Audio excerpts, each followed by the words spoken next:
Good afternoon. I want to share with you my experience of 4th of August of 1977 from Zephyr Hill, Florida. Now I am practicing by myself because my brother has left.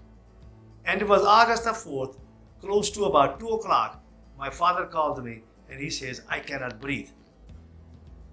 I instructed the girls in the office, please let every patient go home. I have to go and see my father.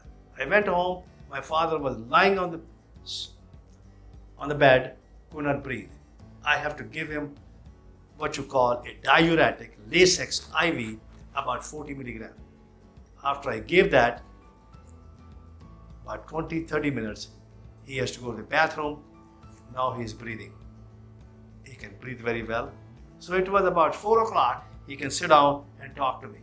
So I say, Papa, I have to take you to another doctor. So I called Dr. Hakim in Plant City, who was a cardiothoracic surgeon. We went there, sat in my car, Papa, and we took him there. I took him there. And Dr. Hakim examined my father.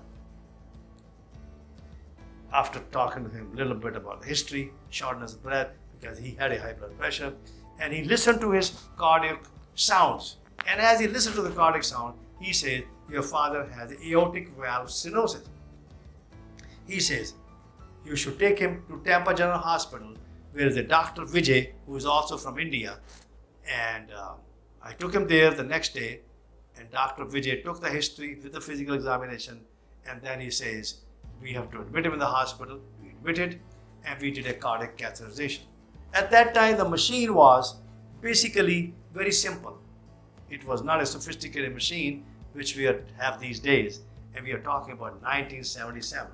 It was running on a what you call ribbon. After cardiac catheterization, Dr. Vijay told me that your father has a 90% blockage in the aortic valve. He says, if we operate, he will die on the table. I said, Dr. Vijay, my father, he's now about 66 years of age. He's going to die. I don't want him to die. If he dies on the table, that's fine, but let's operate. So the next day, he operated. He put a Lilla-High valve, which is a steel valve, in my father. He says now he has to stay in the ICU. He has to keep an endotracheal tube for 2 to 3 days. I stayed with my father. At night, he slept, gave me sedation. Morning, 4 o'clock, my father woke up. Usually he used to get up 4 to 4:30 to do his prayers. He get up and he says, I cannot breathe. And this is because of the endotracheal tube. So I took the endotracheal tube out, and now he's breathing. He's sitting there and he's doing his prayer. After about 1 hour, he got a little tired and he went to sleep. He woke up again about 9 o'clock and took a little food, drink some water, and sat down. 10 o'clock, Dr. Vijay comes in. And also the nurses visited before, and they were also surprised the endotracheal tube is out. Now my father says, I want to go home. It's 10 o'clock, and he's up, and the Vijay comes in, and he says, how's your father? I say, he's doing great, and he wants to go home. He says, man, you took the endotracheal tube out, he cannot go home. I say, Vijay, let's keep him for 1 day. Would you let him go tomorrow?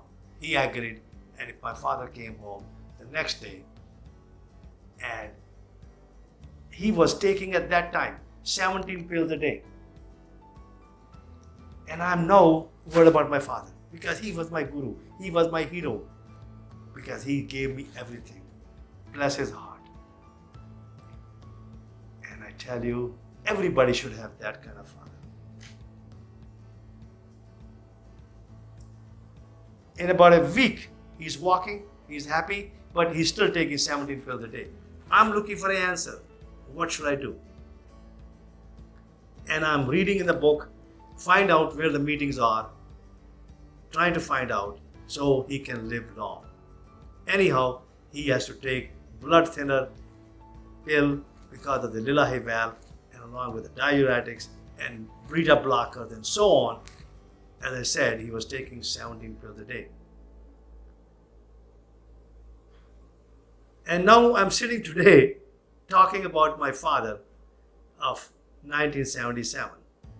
I'm sitting here in Nirvana Cyber Height, 4th floor, and making my YouTubes on Medicare and telling you my own experience, how the system is turned upside down due to conditioned unconsciousness.